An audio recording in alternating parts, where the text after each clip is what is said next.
future husband, here's a few things you'll need to know if you wanna be my one and only all my life. Take me on a day, I deserve a bed, and don't forget the flowers every anniversary. 'Cause if you treat me right, I'll be the perfect wife. Buying groceries, buying what you need. You got that 9 to 5, but save your soul to buy. Don't put me thinking I'll be home and baking apple pie. I never learned to cook, but I can write a book. Sing along with me, sing along with me. You gotta know how to treat me like a lady, even when I'm acting crazy. Tell me everything's alright. Dear future husband, here's a few things you'll need to know if you wanna be my one and only all my life.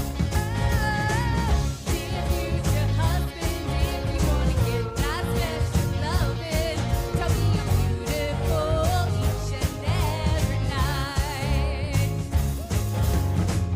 After every fight, just apologize, and maybe then I'll let you ride and rock my body right.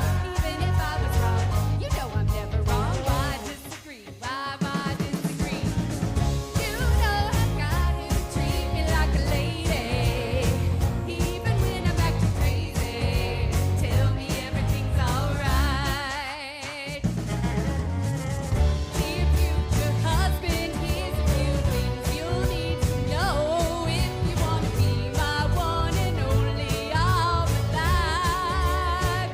Oh, dear future husband, if you wanna get that special loving, tell me I'm beautiful each and every night.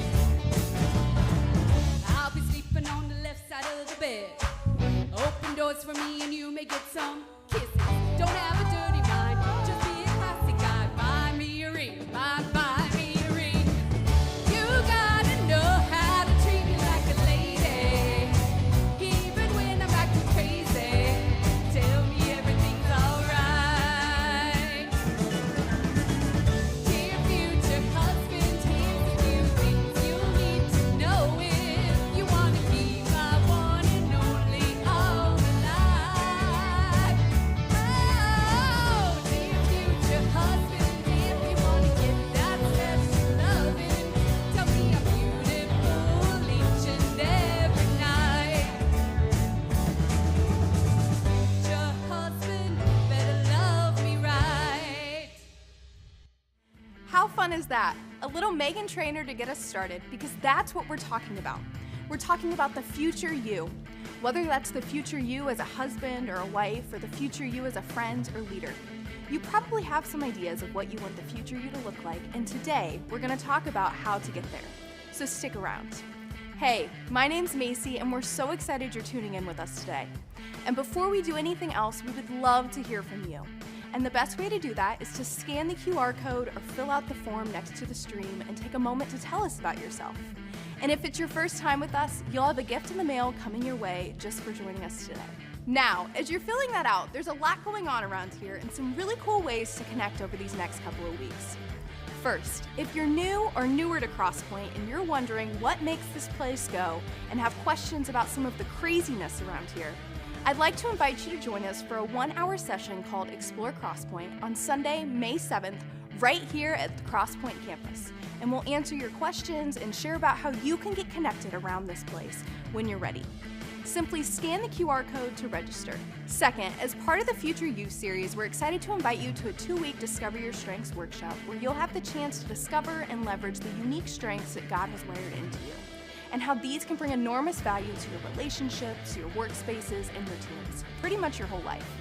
One of the cool things about this workshop is that you'll have a chance to complete the Clifton Strengths Assessment, as well as be trained in your strengths by a Gallup certified strengths coach. If you're interested in checking this out, scan this QR code. Spots are going fast, so register today. Last, We've got baby child dedications coming on May 18th and 21st and all weekend services. If you'd like to find out more about participating in this amazing moment for your family and your child's life, just let us know on your connection card or scan the QR code to register. One last thing, this Thursday is the Cinco de Mayo Eve after party right here at the Crosspoint campus after their Thursday early weekend service. If you're looking to make some connections around here and just enjoy a good party, we invite you to join us. We'll have chips and salsa, appetizers for everyone, and margaritas for the adults. We'd love to see you this Thursday. All right, we've got a great service for you today. And if you're like me, you probably have a lot of ideas on what you'd like the future you to look like. And believe it or not, God has some ideas on this too. So whether you're looking to make changes in a relationship or your finances, or maybe just becoming a healthier you, we're gonna talk about how to get there today. So before we head into the venue, here's a scene from one of our favorite comedians, Nate Bargatze.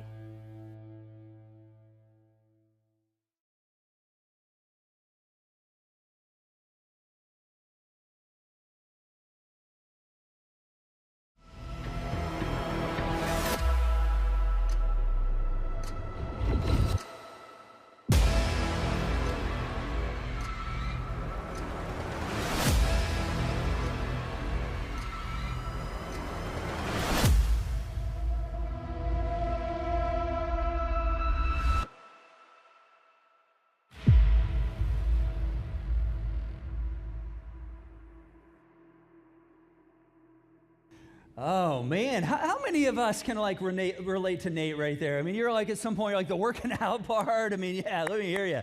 Man, I tell you what. Or maybe, the whole donut thing or, just late night snacks. I mean, I think it's so relatable. And this weekend, we're going to be talking about how, little things we can actually do to actually create some pretty big results in our lives. And so excited for you to be here today, excited to talk about this. We're going to get very, very practical today. And we're going to talk about, look at some things God says about the future you as well. So man, welcome to Crosspoint, and let's make some noise for those tuning in online this weekend in the online space across our city, state, nation, world. Man, so excited to have you with us this weekend. And my name's Kurt. If you're here for the first time, you've come at a really good time because we're in week 2 of the series Future You, and we just think this is applicable to like all of us. And if you missed week 1, you can go back to our watch page, check out the first week of this, and just a quick little recap. We're basically talking about how right now, in reality, there's the you now, and we're all on this journey toward the future you. And every single day, we're making decisions that will dictate, the future you that you become. And so we're asking this kind of pivotal question, how do I get from the you now to the future you? With all of our hopes, our dreams, and of course, God, designed you with certain strengths and gifts. And so, we're talking about those. And, many of us, we walk around every single day, and we have a lot of ideas about who we want to become, and, the kind of man, the kind of woman, the kind of student we want to be, the kind of, parent or the kind of son or daughter that we want to be, the kind of employee or leader. And, sometimes we just think that, somehow the person we want to become will just magically happen. And the reality is this is kind of what we're digging into this weekend. You will never become the man or the woman or the student that you want to be on accident. Right? There's actually a lot of things that you and I can do as we partner with God to become the person God created us to be. And so this great writer of wisdom in the Old Testament, guy that writes what we know as the Proverbs, he says this. He says, "Consider well, watch carefully the path of your feet." And this is what I want us to be thinking about today, this whole idea of every decision we make, we're either moving closer and closer to the future you that you want to be, or you're moving further and further away from the future you that you want to be. And listen, you understand this, but I'm gonna kind of say it anyway. Our intentions, as good as our intentions are, they don't determine our destination. It's our decisions every single day. It's our decisions that actually determine where we end up. And, we get this. I mean, we see this in every aspect of life. In fact, if you were to, drive down to the, Indianapolis area, there's an interstate that runs right through the center of town. It's called I-65. And, if you're like, you know what, the future me, the future me is supposed to be in Miami right now. All right, I need to head south to go to Miami. The future me, the beach is calling. I'm supposed to be in South Beach. That's the place I feel like I'm supposed to be. I'm going to, take some rest underneath the sun. And, you can tell your friends, hey, I feel like I'm supposed to go to Miami. I'm going to Miami. You can pray, hey, God, help me to get to Miami. But when you get to I-65, if you make a choice to go north instead of south, you're going to end up in a place called Chicago. And let me tell you, it is not anything close to Miami, all right, in any way, shape, or form. And we get this, right? Because we know the decisions we make actually lead us in a certain direction and even to the destination that our lives end up in. And so today, we're just going to get real practical and hopefully inspirational on how do I get to where I want to be. And I'm going to share some stuff with you from a guy named Sean Johnson and Craig Groeschel, some great spiritual leadership guys. We're going to look at some stuff from a book called Atomic Habits, a guy by the name of James Clear that gives just some great pathways. And I highly recommend this book if you haven't read it. And so here we go. You guys ready to get after it? First thing we have to look at? Yeah, all right. Yes, awesome. So you might even want to write this down or take a screenshot of this. I usually don't say that, but this is like that impactful. It's been impactful for me. The first thing we have to do is we have to start small. We have to start small. I want to help you devise a plan where you can actually see that some of the things you want to become and God is shaping to, you can actually get there. But you have to start small, and you can begin moving today on that destination toward the future you. And, perhaps you're like me. I tend to just go like all out whenever I commit to something. And sometimes it proves to be counterproductive. If I say, I want to get healthy, I want to get healthier, I'll do something like, I'll go, man, I'm going to eat vegetables for the rest of my life. and I'll do that for like 3 or 4 days. And then all of a sudden I'll hit a wall. And I'll be like, man, this sucks. I feel horrible. I don't feel like I have energy. I've not gotten across, to the positive side of that decision. And I just bail on it. And all of a sudden, I'll down like 2 Chick-fil-A sandwiches and a whole box of like Little Debbie cakes. You know what I'm saying? I mean, it's like you just go all in and you're like, I just failed. And part of the reason why is because I start too big. In fact, here's what James Clear says in Atomic Habits. He says, every action you take is a vote for the type of person you wish to become. No single instance will transform your beliefs, but as the votes build up, so does the evidence of your new identity. Last weekend we looked at the new identity that God gives us when we take a step to begin a relationship, begin following Jesus. There's a brand new identity that comes, and we begin to live out of that. And Clear goes on, he says, this is one of the reasons why meaningful change doesn't always require radical change. Small habits can make meaningful difference by providing evidence of the new identity. And if a change is meaningful, it is actually big, like B-I-G, big. That's the paradox of making small improvements. And this is brilliant right here. I mean, what he's basically saying, is if you say, okay, the future me wants to be more in shape, and perhaps you've been sitting on the couch for like the last 3 years, probably the worst thing you could do is go, you know what I'm going to do? I'm going to go sign up for the Indianapolis 500 Festival mini marathon in like 2 weeks. That's what I'm going to do. I'm going to go big. Don't start there. All right, don't start there. Maybe start with like random lunches. If I want to get healthier, instead of like, when I'm in a rush going through, the McDonald's drive-thru with a Big Mac and fries and supersizing it all, maybe start, choose a salad. Maybe start small. Instead of, going for the marathon or the mini marathon, maybe just start with like 10 push-ups a day. All right? Why is it that we often think, man, if I'm going to make impact, I have to go big. I could do 100 push-ups today. Just start with 10. And I know some of you are going, Kurt, I don't even know if I could do 10. All right, we'll start with 5. All right, just do 5. And you might be going, well, Kurt, I don't know that I could even do 5. Well, then, like, do a knee push-up. Do 1 knee push-up. All right? You might be thinking, well, I don't even know how to do that. So just lay on the floor and work on getting up one time, all right? Let's just start right there. Let's just go right down to the basics, start small, and see what begins to happen, all right? There's a power in starting small. In fact, I want us to get a little more encouragement and motivation from, this is a younger, by the way, Nate Bargatze right here. Take a look at this.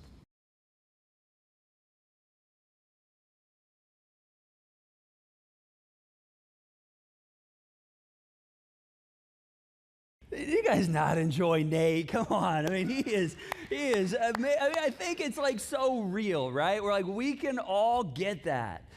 Start small. Just start small. I read an article recently about a guy who, get this, lost 100 pounds going to the gym for 5 minutes a day. 5 minutes a day. And so you're like, okay, how do I get on that plan right there?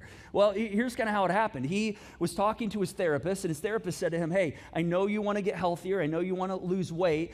Your problem is you set these huge, big, lofty goals, and you can't stick with them. And so here's what I want you to do. I want you to go to the gym starting tomorrow for 5 minutes a day. 5 minutes, no longer. Don't do 6 minutes. Just 5 minutes and then go home. In those 5 minutes, do whatever you want. I mean, pick up something, jump on a treadmill, sit in the sauna for 5 minutes if you want. I mean, whatever. Just 5 minutes. And of course, this guy's going, yeah, that sounds stupid. I'm going to go for 5 minutes. I'm barely going to break a sweat. And then I'm going to be like, well, it's time to go home. He's like, who wants to do that? But see, here's what began to happen over time. Over time, what began to happen is he began to become a person who goes to the gym. And 5 minutes turned into 10 minutes, and 10 minutes turned into 15 minutes. And before long, he was feeling more comfortable, and he wasn't intimidated by some of the machines. And he began to feel like, all these people who feel like they grew up here and they just kind of know the routine. He's like, I kind of know the routine. His confidence began to grow.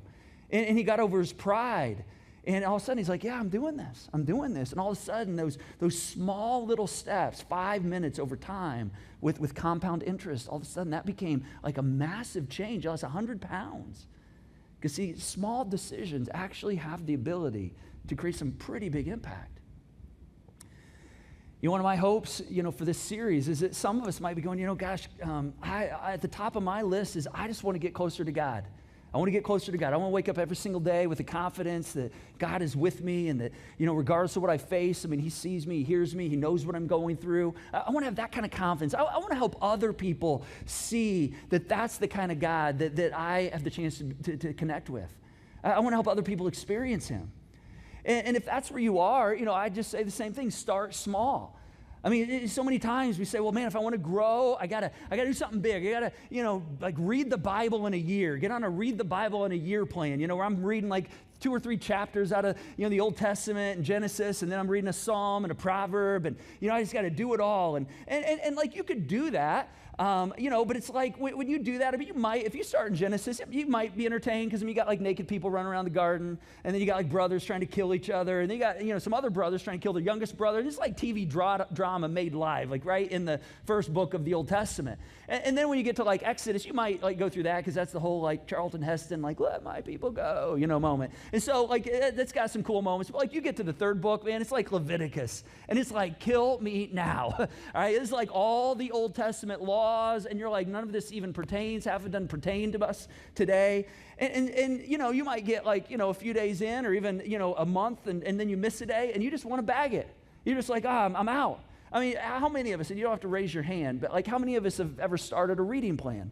I'm going to read the whole Bible or a whole whole book in 1 month, and you start and you get 4 or 5 days in, and everybody else is on day 20 already, and you've missed a bunch of days, and all of a sudden you're just oh gosh, this just reminds you of everything else I couldn't finish, and and all of a sudden you're yep, God's probably mad at me. God's giving up on me. I can't do anything. No, just start small. Start small. Perhaps it's just reading one verse a day, one verse. Maybe one paragraph, something small, something easy.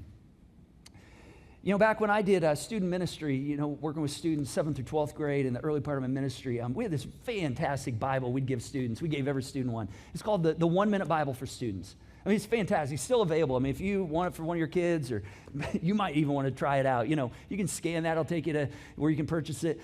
It was fantastic. It was you'd read for 1 minute of some scripture and then a 1 minute devotional. So it's 2 minutes a day. And these students, man, who were trying to grow in understanding God, they would do it because it was bite-sized chunks for them. And I'll never forget a conversation with a parent one time who, kind of approached me and said, hey, Kurt, I get the idea and I like the heart behind this, but come on, seriously, aren't we underselling our belief in our students? Don't we really think they could do more than a minute a day? Isn't that setting a really low bar? I'm well, I don't know, call me stupid. I think it's pretty cool because they're actually doing it. They're doing it. They see that it works, it doesn't take real long. And they say, yeah, but I just felt like we should be expecting more out of our students. I said, well, perhaps. And so I just thought, I'm going to turn that around to you. And I said, well, how many minutes did you read in your Bible today? Oh, well, today wasn't a good day to do that. Well, okay, let's talk about yesterday. How was yesterday? Well, yesterday was a little rough, as well. Well, just give me a total on the week. Well, I mean, it just wasn't a good week. I'm like, well, listen, I think students reading 1 minute a day is better than you thinking I got to do this big job and I never do it because I just don't have time for it. See, listen, I'm not telling you to start small because some guy, that wrote a book called Atomic Habits says, hey, this is a good idea. I'm telling you this because this is actually what God champions as well. In fact, take a look at what the prophet Zechariah says. He says, do not despise small beginnings, for the Lord rejoices when he sees the work begin. Some of you are going, man, I want to get closer to God. Start with a verse a day. Start with just reading a paragraph to learn about his character. And you know what happens when you do that? I mean, God's up there watching you in heaven. He's like saying to everybody, hey, come around, look at this, look. Hey, let's throw a party. Look at her go. Look at him go. They're actually doing something they're going to stick with. Way to go. They throw a party because you're going somewhere. Start small. It's amazing what small little changes can actually lead to some pretty big outcomes. So the second thing is we have to schedule it. We have to schedule it. In fact, Proverbs chapter 21, this writer of wisdom says good planning, that's the scheduling part, and hard work, you have to be a little bit of grit, a little bit of effort into this, lead to, and look at this word right here, prosperity. You know what prosperity is? Prosperity is like good things. Prosperity is this idea of growth, this idea of thriving. I think that's something every single one of us wants. And we know how this works, right? I mean, if we don't get it on our calendar, it just doesn't happen. It's why for some of us, you've been talking about getting together with this one couple, going out to dinner for like 6 months. Hasn't happened yet because you've not put it on the calendar. It's why for some of us, we've talked about starting this workout plan and, you've been talking about for the last year and you've never taken it out of the realm of good intention to where you actually put it on your calendar. It's why some of us, we have all these good intentions, but oh my gosh, I want to spend time with God. I want to grow more and more, in understanding him. And yet, it's a good intention. It's just that we haven't put it on a schedule. We haven't, built it into our life. And so this is so crazy. In the book Atomic Habits, they talk about this research project that happened in Great Britain a few years ago, but with 248 people who said, hey, I want to get better in my health. I want to have better exercise habits. And so they split these 248 people up into 3 different cohorts, 3 different groups. And the first group was called the control group. And they said to this group, hey, we just want you to go out, exercise this week, record it, write it down. We'll circle back around at the end of the study. We want to see how you did. Ready, set, go. You guys got this. And then they got the second group together and basically said kind of the same thing. We want you to go and just exercise, record, what you do each time you exercise. But we're also going to give you some motivation. We're going to give you a few things to read, some things that help you see the benefits of what you're doing and why you're exercising and how it's going to help you live longer and all the things that come, beneficially with exercise. So, just record things, be motivated, and we're going to circle back around, right? Here we go. 1, 2, 3, go. But this third group was what I'm going to call the schedule group. In this group, they got the same presentation as the first 2 groups, but they also, after they were said, record your exercise, and then here's some motivation, here's all the health benefits. They also were given this sentence right here to finish before they left their kind of little, orientation. And again, you might want to screenshot this. This was so powerful. It was this sentence right here. During the next week, I will partake in at least 20 minutes of vigorous exercise on this day, at this time, and in this place. They said, before you leave, before you go, we want you to record what you do, but before you go, before you walk out right now, just fill in these gaps right here. What day, what time, what place are you going to do this? All right, and then record what you do. I'm telling you what, when they circled back around and began to get the results from this research, I mean, the results were staggering. So the first group, they said, hey, just go exercise, record what you do. Their execution of exercising at some point during the week was 35%. 35% of the people in that group exercised. The second group, who had all this motivation and, hey, record it, but here's all the positive benefits, about the same number. 35% of that group actually exercised at least one time that week. But the third group, who were told, hey, pick the day, the time, the place we're going to do this. This is amazing. Look at this. 91% of that group actually exercise one time over the next weeks. Because there's something powerful about scheduling and making a plan and saying, hey, here's what I'm going to do. What if this all started tomorrow? What if tomorrow we just said, I'm gonna schedule my day. I'm gonna start my day at 6:30, get my alarm, set my alarm 6:30. I'm gonna pop up, have coffee going, go down, make coffee at 6:35, do 10 push-ups, 10 sit-ups perhaps, while I'm waiting for my coffee. As soon as it's done, I'll go sit in a chair, talk to God for a couple minutes, maybe read a verse. By 6:50, man, I'm up getting showered and I am on with my day, and you might have just started your day in an entirely different trajectory that's gonna affect the future you. Simply by just scheduling it. So we start small, and then we schedule it, and then here's the third thing. We have to stick with it. We have to stick with it. Craig Groeschel, he says this. He says, successful people do consistently what other people do occasionally. Successful people do consistently what other people do occasionally. Meaning if you find somebody who's financially successful, you're going to find that in their rhythm and in their routine, you're going to be guaranteed to find there are some good decisions that they have made consistently over time. If you find somebody with a strong faith, you're going to find that person, they have some things that they have constantly made decisions on, over time that have got them to where they are. The other people, they might do some of those things, but they just do that occasionally. If you find somebody that's just generally successful, whatever it might be in their life, you're going to find somebody who's made some really, really good decisions consistently over time. And you're going to find that those things have led them to where they are. It's not a mystery. In fact, the Apostle Paul talks about this. The Apostle Paul in the New Testament part of the Bible, who, he's kind of like really big on helping new Christians, people who are trying to grow in their faith. He writes more than half of the New Testament, and he tries to help us understand, okay, this is what it looks like to follow Jesus. This is what it means to live out your faith, to get traction and do the small things that lead to bigger things. And here's what he writes to this group of new Christians in this city called Galatia back in the first century. He says, let us not become weary of doing good. For at the proper time, we will reap a harvest if, and then look at what he says at the end of this, if we do not give up. He says, if you don't give up. He says, if you stick with it. If you just stick with it, man, if you do the small things, if you'll schedule those small things, make them in bite-sized chunks, and then you'll just work those things. Don't give up on those things. There's going to come a point in your life where you're going to look back and you're going to go, oh my God, look, way back here, I was doing all these little things, and I didn't feel like they were making a difference, but look at what this has created in my life right here. All these things have created some pretty massive changes. Now, I want to give you a few visuals of how this works, all right? And some of these come from, the book Atomic Habits. Some of them are just mine. Some of them are examples I've seen, all right? Of just like how little changes actually over time lead to pretty big results. And the reason I'm doing this is not so you can just say, hey, I got to do this one or that one. You might choose to do that. But really, I hope this ignites ideas in your life, things God's putting in your heart that you're saying, hey, if I start small, over time, I can actually create some pretty big progress. All right, I can turn this into some pretty big results. So here's the first one. Let's just say, for instance, you're like, yes, the future you does want to have better health in the future.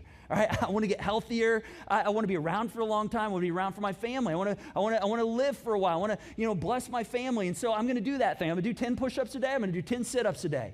All right, I'm going to do that salad thing. One salad a day. Instead of going for the Big Mac, I'll do the one salad, all right? And over time, you might increase it. But let's just say, for practical purposes, for the next 2 years, you do this, all right? And you just walk out 10 sit-ups, 10 push-ups, one salad. Now, here's what's crazy. Let's just give a little a margin for error. Let's say 25% of the time you don't do this, all right? So 25% of the time you don't execute this, but the rest of the time you do. Check this out. At the end of 2 years, take a look at what you've done. You've actually done 5,400 plus push-ups, 5,400 sit-ups, and 548 salads. I mean, just by a small change, do you not think that's going to have some impact on your overall health and well-being? I mean, it's crazy. How about this one right here? This one gets a little personal for me. Because this is something I started doing over the last couple of years. I found that I was not as grateful as I wanted to be. I found that I was just not I didn't have a heart of gratitude. It was really affecting me. So I began to create something called a gratitude list. I said, I want more gratitude. And so, 3 days a week, I would begin to just write down 10 things that I was thankful for. And then I'd write a one sentence, to God, thank you, God, for this, or whatever it is, my family, or this experience, or how you came through, whatever it might be. And just whatever I was seeing, whatever I was experiencing that particular day. And I'll be honest, some days I didn't feel like it. Some days I felt just like I was in the blahs, and I just couldn't see past my nose, and yet I still do. I just say, hey, God, here's what I'm thankful for today. And, 3 days a week, if you were to just implement this, I do it usually Monday, Wednesday, Friday's my day off, Friday. And, if 3 days a week you did this, but a margin error, maybe 25% of days, you don't write something down. Look at what kind of impact you can have over the course of 2 years. You would actually write 234 entries of gratitude with over 2,300 items that you are thankful for. You're going, oh my gosh, God, thank you for this. Do you not think your heart would be like filled with gratitude? You go, oh my gosh, God, thank you for all the goodness you bring into my life. We talk a lot around here about being generous, about, being generous with our finances. And of course, we just came off a new initiative, which, many of us are super excited to be a part of just fueling what God is doing. And, and there's a whole bunch of us that are just excited about that. And some of us, many of us were like, I want to be known as being generous. I want people to look at me and go, man, that's a person right there with their life. I mean, not just with their time, but with their finances. Man, they're fueling what God is doing. They are helping heaven be more crowded eventually because they're helping people find their way to God. They're fueling what God is doing. All right, they're making a difference with their resources. That's just who they are. That's part of their identity. And I know for some of us, we want that. We want to have that identity. We want to be seen that way, but we've just never got around to tithing or, percentage giving or giving in any way, shape, or form. And what if you just stopped, talking about it? What if you stopped, saying, well, eventually when I, get to a certain place or, someday I hope I can be generous. I want to be generous, but someday I hope I can start. What if you just scheduled it?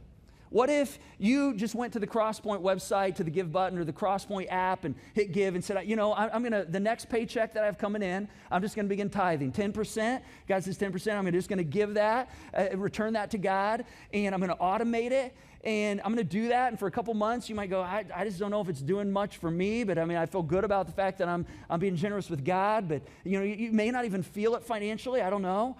But you're going to be able to test one of the things the prophet Malachi actually invites us to test God on. One of the only times you're invited to test God. He says, bring the whole tithe into the storehouse. And he says, test me on this. Test me on this. See if I'll not throw open the floodgates of heaven and pour out so much blessing into your life, there's not going to be enough room to store it. I can't tell you how many people over the 15, 16 years of CrossPoint have taken this seriously and said, man, they're just getting to a point where I'm like, okay, it's time for me to just stop talking about it, do it. I'm going to schedule this. I'm going to start tithing. And 2-3 years later, they're going, oh my gosh, I had no idea. I just started, and I'm looking back now, and I can't believe the blessings, the ways God has provided for me. It's amazing. I know some of us, you're sitting here going, Kurt, I don't know that I could do that. I used to understand my financial situation, and I don't know that I could tithe 10% if I wanted to. I don't know if I could do 5%. No problem. Let's just go back a bit to where we started a few minutes ago. What if you start small? All right, what if you go to the app, to the CrossPoint website, the Give button, and you set up a recurring giving for, say, 2%. Average income in Hamilton County, 2% of that would be about $30 a week or $60 every 2 weeks. And you said, okay, I'm just going to automate that. I'm going to start at 2% and just see, I'm going to start small.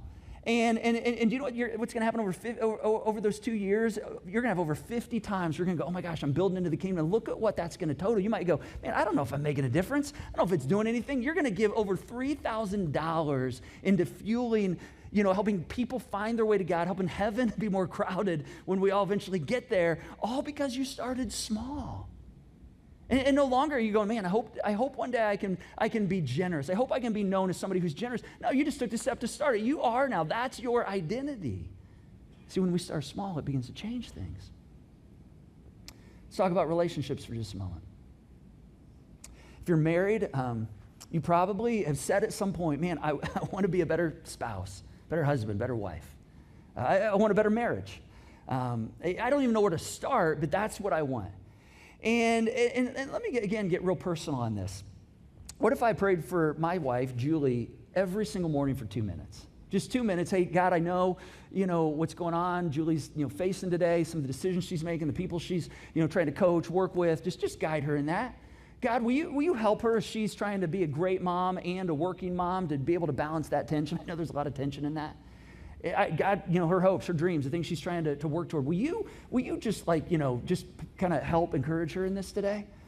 Just 2 minutes a morning. And then we have this little thing that we do when we leave where I give her a kiss and we say, I love you. But what if it went just a little bit beyond I love you to I love you because. Not just I love you, I love you, I love you, I love you. But it's like I love you because you know what? You have been so graceful with me over the past few weeks. I love you because of that. I love you because of the way you build into our kids. Let me just tell you, thank you. I love you because of that. I mean, just little bitty things. Don't even take much, maybe a minute. So you got 2 minutes of praying and a minute extra of saying, I love you because. And you may not even feel that much different, but look at this. If you miss 25% of the days over 2 years, this is what happens over 2 years, though. You've just prayed for your spouse 548 times. You've just said, I love you because 548 times. I mean, do you not think your marriage would be in an entirely different place if you did this, 75% of the time over the next 2 years? I mean, it's hard to stay angry with someone who you are praying for that frequently. It's hard to be bitter towards someone, that you're praying for. Hey, I want you to be with them today. I want their plans, their hopes, their dreams. Man, God, would you just encourage them in that? I mean, that's amazing. Last one. Let me give you one more here. Perhaps the most important one, because I hope some of us, we're at the place of saying, God, I just want to be closer to you. I want to be closer to you, God. And God's invisible, and I don't even know how I'm supposed to connect with him. And, I've got all these issues and problems that, here in my life. I don't even know how this works. But what if you just said, God, I want to be closer to you. And so I'm going to spend 2 minutes every morning just talking to you, just sharing a bit about what's going on in my life. I'm going to maybe spend a minute, reading a verse of the day. I'm going to do that for a few weeks. I may not feel a lot over 2 weeks, 3 weeks, but it's obviously going to give me some insights. But I tell you what, you begin to do that for 2 years, even if you miss, again, room for error here, you miss 25% of the days. If you do that, look at this, over 2 years, you've just spent 548 conversations with the creator of the universe. 548 conversations, saying, hey, God, here's what's going on in my life. Can you help me today? 548 verses being read. I mean, think about the intimacy you probably would begin to develop just by something very small. See, it starts with just tiny little decisions. If I take a look at the prophet Jeremiah, he says, when you come looking for me, you'll find me. Yes, when you get serious about finding me and you want it more than anything else, I'll make sure you won't be disappointed. I'll turn things around for you. He says these little small things actually over time accumulate, and you can count on it. You can count on it. This past week, I was sitting reflecting on some things with my wife, just kind of thinking back to where did I start some of these small things that began very, very small little steps for me. And it took me back to when I was in my teenage years, 15, 16 years old. And when I was 15, I was had a shoulder injury, and it created, canceled the rest of my sports season that year. Sports were life for me, and so I had to deal with that adversity and have a shoulder surgery and, rehab and kind of deal with that. And then, I turned 16 in my 16th year. Lost one of my best friends who was the captain of our football team, and he was starting quarterback as a sophomore. Our basketball team, our baseball team, died in a car accident. I mean, I had to deal with the grief and just, processing through that. And then, a year later, I ended up with another shoulder injury that resulted in a surgery, pretty much ended my sports career. I mean, it kind of, ended any hopes of that in college. And man, that season was a dark season. It took a lot of soul searching. And I realized I got really serious in that time where I began some of these small things. I mean, reading a verse a day. Just praying for a little bit of time before I went to school. It was one of the first times I gave a message to a group of people. I was the captain of the basketball team my junior year, and the Fellowship of Christian Athletes group said, hey, would you come speak to our group of athletes, And I'm like, sure. And I thought I gave like a 30-minute message. It ended up being like 2.5 minutes. I mean, that's how it just shows you. I mean, I thought it was really big, but it was just a small little message. It was one of the first times I told my story of faith. And all these itty-bitty little decisions that 34 years later have turned into like some of these things that have been massive things to get me through massive seasons over the last few years. Compound interest over time. So powerful. Here's what C.S. Lewis says about this. He says, good and evil both increase compound interest. That is why little decisions you and I make every day are of such infinite importance. The smallest good act today is the capture of a strategic point from which a few months later, you may be able to go on to victories you never dreamed possible. I mean, this is why God says, don't despise the small beginnings. Don't despise the small beginnings. Our production team, they created these dominoes this week. Doesn't this look amazing up here? These dominoes are like life-size dominoes, and they've been working on this week. And you know what the crazy thing? This is a beautiful image of compound interest right here. And there's 10 of these, including the one I have in my hand, 10 dominoes right here. If this would extrapolate on, for 14 more dominoes out, if we would have built 14 more past this end one right here, do you realize how tall this would be? That one would be the height of the Empire State Building. That's how much over time compounded interest increases. Now, I want us to think about this for a moment. If this little domino, this normal plain-sized domino, if this is the future you right here, all right, this is the future you, and you say, you know what, I'm going to do some small steps. I mean, I want to be a healthier me. I want to have some six-pack, man. I'm going to start working out this week. I'm going to start doing sit-ups, push-ups. I'm going to do it for 1 week and see if that really gets me to where I want to be. Oh my gosh, it does nothing. It does nothing. If you say, hey, this is the future, you right here, and I want to, grow in, being generous. I want to be known for being generous. And so this month, I'm going to start percentage giving. I'm going to try it for 2 times, and I'm going to see, what that does and see what kind of walls that knocks down. Again, it does nothing. I mean, it has no impact because it's so small. If you say, well, gosh, God, I want to get closer to you, and so I'm going to start this week. I'm going to start praying a couple minutes a day. I'm going to start reading. I'm going to see how I'm doing at the end of the week and see if I want to continue on, see if I feel anything, if I got to where I want to be. I'm going to tell you, if you do it for like 7-8 days and you say, I want to have a big faith, it does not have the momentum, the energy to actually really do anything. But see, here's what's crazy. This is where God says, don't despise small beginnings. Because all it takes is a small step. I mean, all it takes is a small step. He says, hey, I want you to come, and I want you to just come, spend some time with me. And as you kind of schedule that into your life, and as you do small things, I mean, the things I'm putting on your heart, just know that over time, I mean, as you repetitively do those over time, and you stick with those actually have the ability to knock down some pretty big things. Check this out. Watch this. Oh! Whoa, how about that? Whoa, that is amazing. All right, hey, let's go ahead and stand to our feet. I want to pray for us. Right now. God, I just want to thank you for having plans and purposes for our lives. And I know some of us, we're in here, we feel like we've got some pretty big walls that we're facing right now, some pretty big giants. Man, God, I just pray that you would help remind us that you are a God who carries our anxieties. You're a God who can take on our worries, who can break things that are holding us down. God, I just pray that you can bring a healing to wherever there's illness. God, I pray that you would carry our depressions, God. Some of us, we just feel like we got some massive walls, and you have the ability. Just encourage us. I pray that you inspire our hearts today, God, to see that when we do the small things, they can actually lead to big things. God, perhaps the very first domino that needs to fall for some of us right now is just taking the step of faith to trust you, Jesus, as our Savior. And that's the very first one. We just never taken that step. And it seems like a small step, but that small step over time leads to some pretty big change. And so if there's any of us right now that just are like, yeah, man, I've just never taken that step. I want to take that step. I'm feeling that in my heart. I want to have the kind of God that sees me and knows me. And I know Jesus, he died for me. I want to receive what he has in store for me. You can just say yes to that right now. That can be the first domino that falls and that identity changes. And you need to know that there's something that's going to begin in you that will never, never stop. And so, God, I just pray that you build us right now. Whatever we've got on our minds that we need to get after this week, build our confidence that the small steps we're taking can actually accomplish some pretty big things over time. Thank you, Jesus. Thank you for doing this kind of work in us.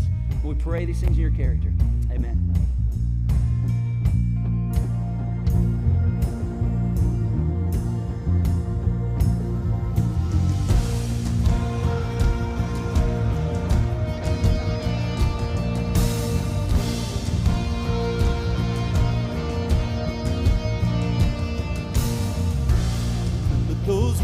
that we called sin and shame.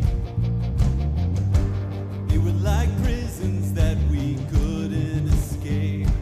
Then he came, and he died, and he rose. Those walls are rubble now.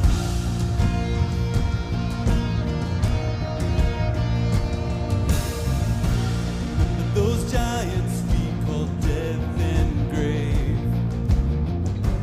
they were like mountains that stood in our way. But he came, and he died, and he rose. Those giants are dead now.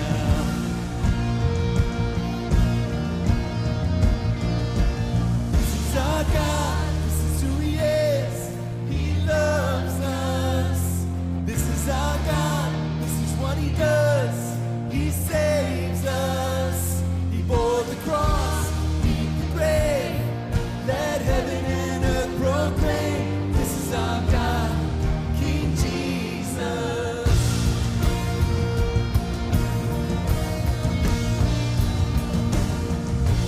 Remember that fear that took our breath away. Faith so weak that we could barely pray. But he heard every word, every whisper. Now those altars in the wilderness tell the story of his faithfulness. Never once did he fail, and he never will. This is our God, this is who he is.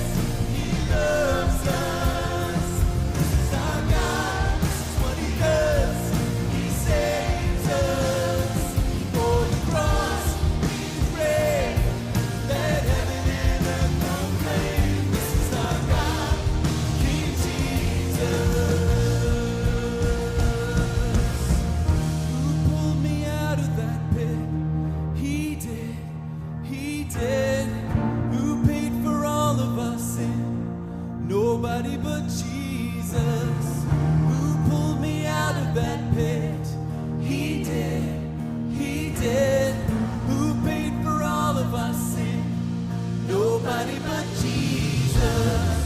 Who rescued me from that grave? Yahweh, Yahweh. Who gets the glory and praise? Nobody but Jesus. Who rescued me from that grave? Yahweh, Yahweh. Who gets the glory and praise? Nobody but him. This is our God. This is who he is. He loves us. This is our God. This is what he does. He saves us. He bore the cross, beat the grave. Let heaven and earth proclaim. This is our God, King Jesus. He bore the cross, beat the grave. Let heaven and earth proclaim. This is our God, King Jesus.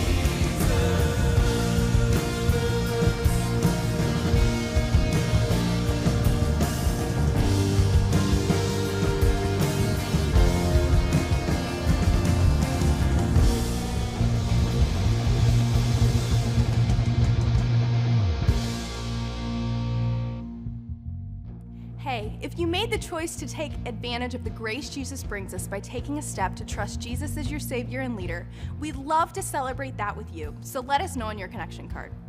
Now, if you'd like someone to pray with you today, simply text the keyword "need prayer" to 317-834-7373, and our prayer team will be in touch with you. And if you're a giver, I just want to thank you. You make all of this possible with your generosity through the Joy Box. And if you want to become a giver, you can go to the Give button at the top of the screen or crosspointweb.org/give, and know that when you do that, you are empowering this message and all the goodness that comes out of this place.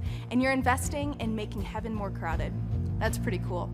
Hey, thanks for joining us today. We can't wait to see you next time for week 3 of The Future You.